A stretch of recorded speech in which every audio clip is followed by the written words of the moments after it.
Gente, a aula é maravilhosa, porque a gente vai falar nada mais, nada menos do que sobre Paulo Freire.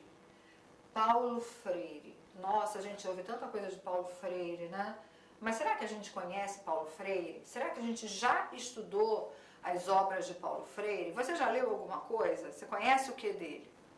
Paulo Freire está sempre presente nas bancas dos concursos públicos na área da educação. Até porque Paulo Freire tem uma importância reconhecida internacionalmente, né? As pessoas valorizam muito pouco Paulo Freire no Brasil. A depender do tempo histórico, então, ele às vezes é olhado de uma forma horrorosa, chamado de diversas coisas, né? Ele é colocado como se ele fosse um cidadão que não quer o bem do povo, que não queria. Isso tudo de acordo com visões ideológicas, né? Não é à toa que na época da ditadura Paulo Freire teve que se exilar em outros países porque ele foi extremamente perseguido pela proposta dele em relação à educação.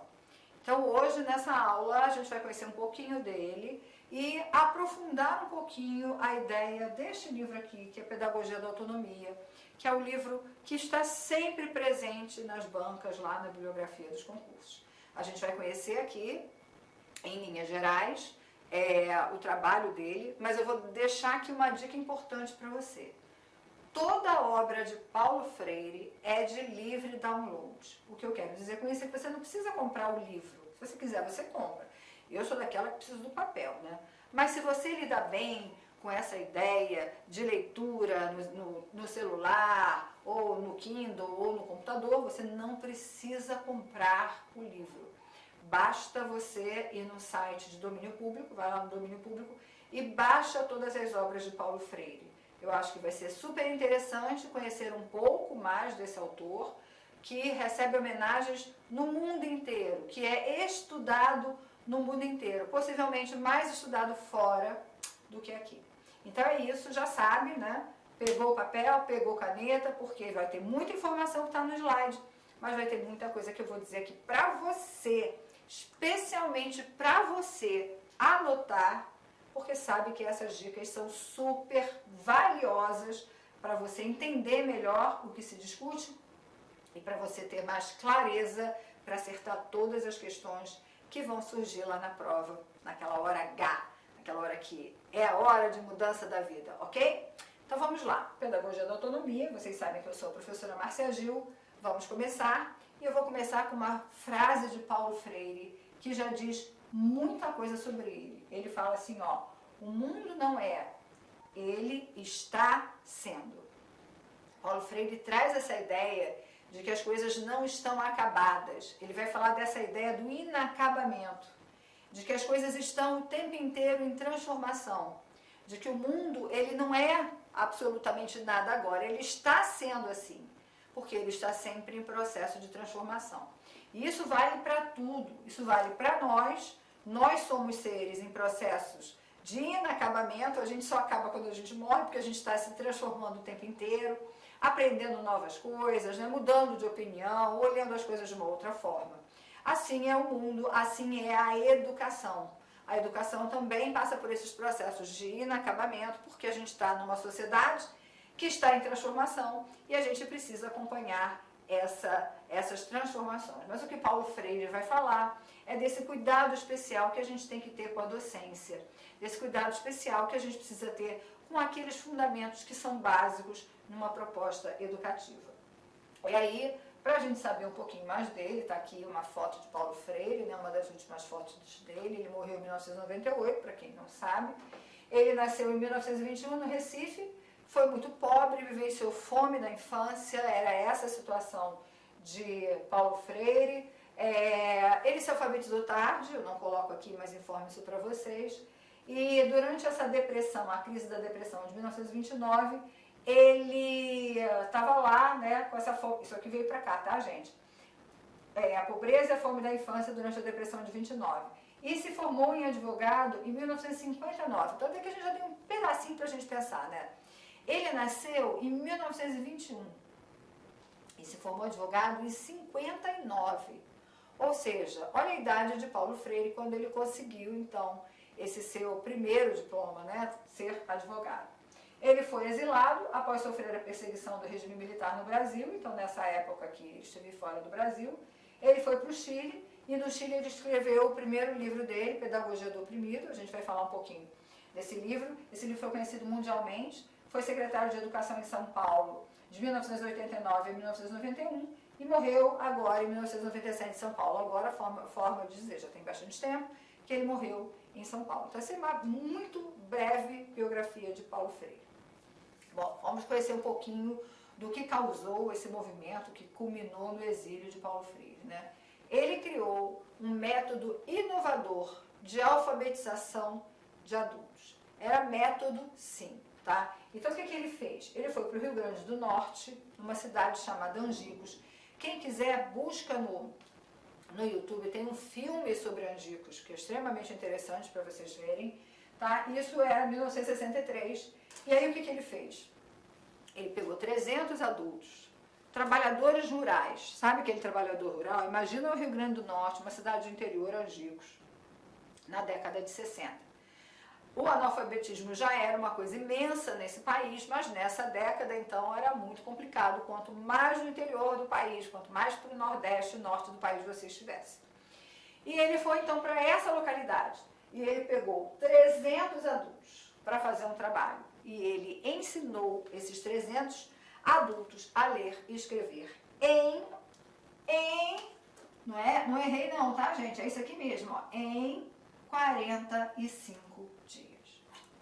45 dias. Bom, se você já teve alguma experiência em alfabetização de adultos, sabe que alfabetizar adultos não é uma tarefa assim tão simples. Então, o método que Paulo Freire fez, poxa, olha, deve ter sido um método muito interessante para que ele conseguisse esse resultado em tempo tão recorde, né? O que ele fez?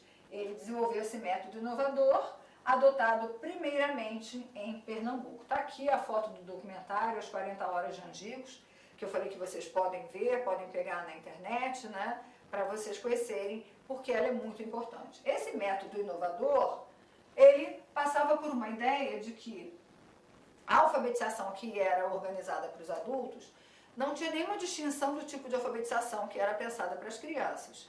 Na época, o ensino cartilhado era a grande vedete do momento e a cartilha mais trabalhada era a cartilha do Ivo viu a uva, tá? Então era a cartilha do Ivo que viu a uva. E tinha aquelas coisas, né? O Ivo viu a uva, o vovô viu o Ivo viu a Eva viu o vovô, aquele vai viu o vovô danado. E Paulo Freire fazia uma crítica muito grande disso, porque dizia que aquela cartilha, primeiro, tirava do professor a sua gestão, tirava do professor a sua possibilidade intelectual de, junto com os alunos, construir o seu trabalho. Mas, mais do que isso, como alfabetizar uma pessoa com esses textos sem sentidos? Naquela época, uva, por exemplo, era alguma coisa que não existia no norte e nordeste deste país. Uva era alguma coisa do sul, somente o sul tinha uva. E o sudeste, né, alguns lugares do sudeste. E, portanto, como é que eu vou alfabetizar alguém com uma palavra que não tem o menor significado para essa pessoa, que é essa palavra uva? Então, ele começa a trazer essa ideia de uma alfabetização que não seja cartilhada, mas que traga para a discussão aquelas palavras, aqueles vocabulários que fazem parte do repertório daquelas pessoas. E aí ele começou a trabalhar com os temas geradores, né? Então, nos temas geradores, ele pensava lá junto com os alunos quais os temas que eram de interesse das pessoas, discutia esses temas na esfera da política, no sentido da cidadania, discutindo direitos das pessoas em relação àquelas temáticas. Dessas temáticas, ele retirava uma palavra, tá? E desta palavra, que virava a palavra geradora, ele começava o processo de alfabetização com a decodificação. Então, ele transformava esse ato de alfabetizar num ato político, porque para Paulo Freire, educação tem que servir como uma forma de transformação da realidade, como transformação da vida de cada um dos alunos, ou dos educandos, como ele gostava de dizer. Então, a gente tem que pensar que essa ideia do método inovador Numa época de ditadura, não funcionou legal, né? Numa época de ditadura, onde você não pode ter opinião, onde você não pode pensar diferente, onde todos os seus direitos são aniquilados, é lógico que Paulo Freire foi para o exílio. A gente precisa entender muito dessa questão de ditadura, até porque nós, como professores, precisamos educar as pessoas que estão ao nosso redor, que não viveram o período da ditadura e que não sabem de verdade o que foi a ditadura nesse país. Eu nasci em plena ditadura e vivi reflexos dessa ditadura, bem próximos a mim. Paulo Freire, então, foi para o exílio, foi lá primeiramente para o Chile, e não é à toa, gente, que quando a gente pega os países aqui da América do Sul, qual é o país que tem os melhores índices educacionais? É o Chile. Muito com a contribuição de Paulo Freire, especialmente nesses processos de alfabetização. Depois do Chile, Paulo Freire foi para a África, foi homenageado em diversas universidades. A alfabetização de adultos em muitos países da Europa é feita utilizando essa metodologia de Paulo Freire, especialmente adultos imigrantes, os imigrantes que vão fugindo, né, os exilados de guerras, exilados políticos que chegam em outros países, são alfabetizados, aprendem essa nova língua utilizando esta metodologia. Então é dessa pessoa, é desse sujeito que a gente está falando na aula de hoje. Bom, o primeiro livro dele, então, foi Pedagogia do Oprimido. Ele escreveu esse livro lá no Chile e eu trouxe aqui um pedacinho, um resumozinho do que a Pedagogia do Oprimido diz. Primeiro, por que é Pedagogia do Oprimido? Porque ele vai pensar numa pedagogia para aquele aluno, para aquele cidadão, para aquela pessoa que vive uma situação de opressão, para aquele sujeito que é oprimido. Ele é oprimido porque ele não pode falar, ele é oprimido porque ele não é ensinado a pensar, ele é oprimido porque ele não pode criticar. Então ele vai pensar nessa pedagogia do oprimido. Então ele vai dizer que uma educação, ela não pode ser neutra. Não existe neutralidade na educação. Não existe neutralidade de nada. Porque quando eu sou neutra em alguma coisa, eu acabo permitindo ou endossando que aquele que tem o poder naquele momento continue no poder daquele momento. Então a neutralidade, de fato, ela esconde uma adesão ao modelo vigente. Então por isso que a gente fala que nada em educação é neutro. A educação exige posicionamento, a educação exige reflexão, o que não quer dizer que o posicionamento e a reflexão de todos tenha que ser igual. Não, nós somos sujeitos diferentes e a gente luta, Paulo Freire sempre lutou, por uma educação democrática, por uma educação emancipatória e, portanto, neutralidade não faz parte. Você tem que se posicionar em relação à vida. E esse seu posicionamento não pode ser só um posicionamento de fala, tem que ser um posicionamento que envolva a sua ação, que envolva aquilo que você é, que envolva o seu cotidiano. Então, neutralidade em educação não existe. Marque isso, anote isso, nada em educação é neutro, nada é neutro. Então vamos lá. O processo educativo, então, para Paulo Freire, é visto sempre como um ato político.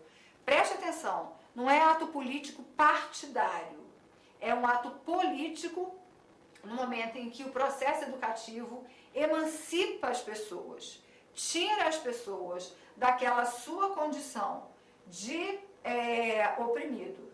Tira aquelas pessoas daquela condição do que eu não sei e emancipa as pessoas. É como se abrisse os olhos das pessoas para que elas conseguissem, então, enxergar a realidade com todos os seus problemas, com todas as suas possibilidades.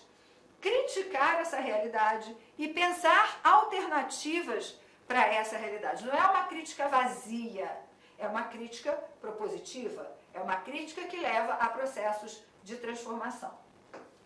Ele vai dizer que uma pedagogia tem que ser conscientizadora, tem que dar consciência para as pessoas, consciência da sua real situação de oprimido, que muitos simplesmente desconhecem. Então, muitas vezes, o que eu vou falar aqui é na esfera da educação, mas a religião muitas vezes é um instrumento de opressão, na medida em que as pessoas vivem situações tão complexas e às vezes elas dizem assim, ah, mas eu estou sofrendo aqui na terra, mas quando eu morrer o reino dos céus é meu. Eu sou filho ou filha do Senhor e no outro mundo, lá no céu, ou seja lá onde for, de acordo com a crença de cada um, o reino eterno será meu. Isso é um processo de opressão. Por quê? Ele para de lutar sobre sua vida aqui, ele aceita aquela vida aqui, contando com uma vida futura. E na realidade, o processo de conscientização é esse aqui, ó. Ninguém tem nada a ver com a vida futura, não é uma crítica à vida futura de jeito nenhum. É uma crítica a essa aceitação dessas condições de vida, às vezes tão complexas, tão miseráveis, em função desse olhar. E na realidade, o que ele pede é essa conscientização de que aquilo que acontece hoje com as pessoas pode ser transformado hoje. E olha, gente, Paulo Freire é extremamente religioso, por isso que eu estou usando a ideia da religião só para exemplificar. Paulo Freire nunca teve absolutamente nada contra a religião, porque ele mesmo era muito religioso, mas ele tinha essa consciência de que este momento vivido é um momento que pode, deve ser melhor, mais justo. Paulo Freire sempre buscou justiça social, e justiça social muito antes de processo de caridade. Tá? Então, caridade é outra coisa. Quando a gente fala de justiça social, a gente fala do direito de todos a uma vida digna. Essa é a ideia de conscientização dele. Ele vai falar que uma educação tem que ser dialógica, ou seja, diálogo entre professor e aluno é extremamente necessário. Não existe aqui essa ideia de uma educação hierárquica, onde eu sou o professor, que tudo sei e preciso ser respeitado pelo meu saber. E você é o aluno que nada sabe e tem que respeitar a minha autoridade de professor porque eu sou professor. Não é isso, tá? Isso é uma relação autoritária. O que Paulo Freire fala é de uma relação... Olá, meus amigos. Inicialmente eu peço desculpa para você, eu peço licença, pois interrompi seus estudos. Mas esse vídeo da Lá Concursos é um vídeo demonstrativo para todos aqueles que desejam fazer o concurso da Prefeitura de Barra do Bugres. É um vídeo demonstrativo para vocês conhecerem a qualidade do nosso curso. Gente, olha só, quer continuar assistindo essa videoaula? Você quer fazer o nosso curso completo? Cara, aqui é o melhor custo-benefício do mercado. Pode ter certeza disso, o melhor custo-benefício do mercado, tá certo? A partir de 10 parcelinhas aí de R$30, você vai estar estudando com a gente um curso focado na banca Selecom, onde nós temos grande experiência de condução dessa banca. Então vem estudar conosco, quer fazer a matrícula, tem um link aqui embaixo, pode clicar e vir estudar aqui na Lá Concursos. Forte abraço, tchau, tchau!